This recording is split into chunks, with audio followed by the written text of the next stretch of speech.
नमस्कार दोस्तों, आज मैं आपको सुनाऊंगी जेठ संकष्टी गणेश चतुर्थी व्रत की कथा।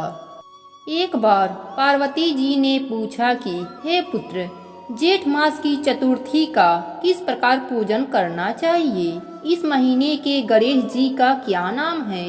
भोजन के रूप में कौन सा पदार्थ ग्रहण करना चाहिए? इसकी विधि आप संक्षेप में वर्णन कीजिए। गणेश जी ने कहा, हे माता, जेठ कृष्ण चतुर्थी सौभाग्य एवं पति प्रदायिनी है। इस दिन आखू रथा नामक गणेश जी की पूजा भक्ति पूर्वक करनी चाहिए। इस दिन घी निर्मित भोज्य पदार्थ अर्थात हलवा, लड्डू, पूरी आदि बनाकर गणेश जी को अर्पित करें। ब्राह्मण भोजन के पश्चात स्वयं भोजन करें। हे पार्वती माता, इससे संबंधित मैं पूर्वकालीन इतिहास का वर्णन कर रहा हूँ। गणेश पूजन और व्रत की विधि जो पुराणों में वर्णित है उसे सुनिए। सतयुग में 100 यज्ञ करने वाले एक पृथु नामक राजा हुए। उनके राज्य में दयादेव नामक एक ब्राह्मण रहते थे। वेदों के ज्ञाता उनके 4 पुत्र थे। पिता ने अपने पुत्रों का विवाह गृह सूत्र में वैदिक विधान से करा दिया। उन 4 बहुओं में बड़ी बहू अपने सास से कहने लगी, हे सासू जी, मैं बचपन से ही संकट नाशक गणेश चतुर्थी का व्रत करती आई हूँ। मैंने प्रीतिगृह में भी इस शुभदायक व्रत को किया है। अतः हे कल्याणी, आप मुझे यहाँ व्रत अनुष्ठान करने की अनुमति प्रदान करें। पुत्र वधू की बात सुनकर उसके ससुर ने कहा, हे बहू, तुम सभी बहुओं में श्रेष्ठ और बड़ी हो। तुम्हें किसी प्रकार का कष्ट नहीं है और न ही तुम भिक्षुड़ी हो। ऐसे स्थिति में तुम किस लिए व्रत करना चाहती हो? हे सौभाग्यवती, अभी तुम्हारा समय उपभोग करने का है। ये गणेश जी कौन हैं? फिर तुम्हें क्या ही करना है? कुछ समय बाद बड़ी बहू गर्भ से हुई। उसने एक सुंदर पुत्र को जन्म दिया। उसकी सास बराबर बहू को व्रत करने का निषेध करने लगी और व्रत छोड़ने के लिए बहू को बाध्य करने लगी। व्रत भंग होने के फलस्वरूप गणेश जी कुछ दिनों में कुपित हो गए और उसके पुत्र के विवाह काल में वर वधू के सुमंगली के समय उसके पुत्र का अपहरण कर लिया। इस अनहोनी घटना से मंडप में खलबली मच गई। सब लोग व्याकुल होकर कहने लगे, लड़का कहाँ गया? किसने अपहरण कर लिया?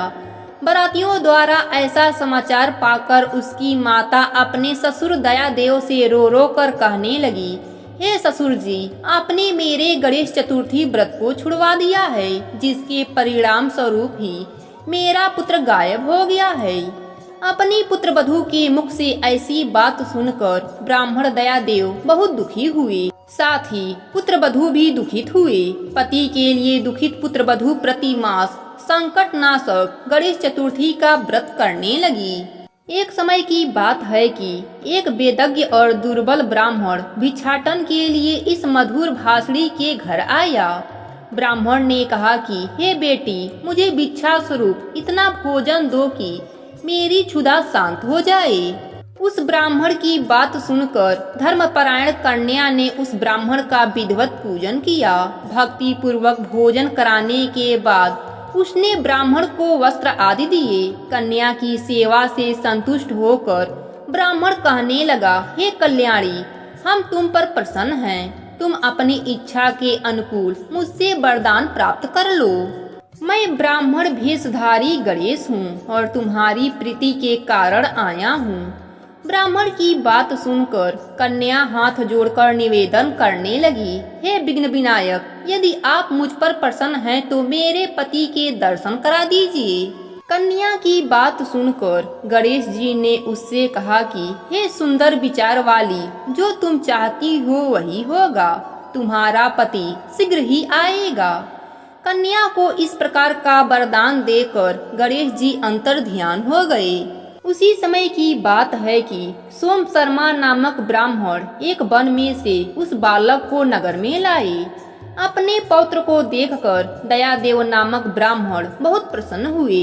बालक की माता के हर्ष की तो सीमा ही न रही। साथ ही संपूर्ण नगरवासी भी प्रसन्न हुए। बालक की माता ने पुत्र को छाती से लगा लिया और कहने लगी कि गणेश जी के प्रसाद से ही मैंने खोए हुए पुत्र को प्राप्त किया है। फिर से मंडप का निर्माण करके विधि पूर्वक विवाह संपन्न हुआ। वह भाग्यशाली कन्या अपने पति को पाकर धन्य हो उठी।